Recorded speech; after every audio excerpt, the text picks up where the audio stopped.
கொஞ்சம்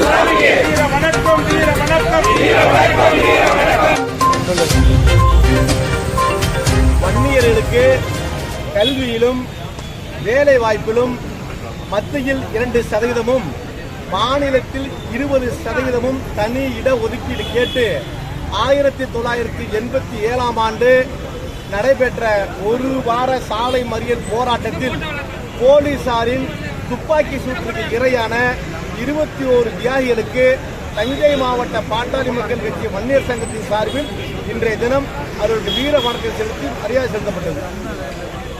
இந்த நிகழ்ச்சியை போல் ஆடுதுறை, திருவிடைமருதூர், பாகவதபுரம், வேப்பத்தூர், சோழபுரம், கும்பகோணம், பாபநாசம், கபிசோலம் உள்ளிட்ட இடங்கள் நடைபெற உள்ளது. இதனைத் தொடர்ந்து 17ஆம் தேதியிலிருந்து 23ஆம் தேதி வரை ஒரு வாரத்திற்கு தியாகிகளுக்கு ஒவ்வொரு கிளை கிராமம், அனைத்து கிராமங்களிலும் அஞ்சலி செலுத்தும் முறை எடுக்கப்படுகிறது.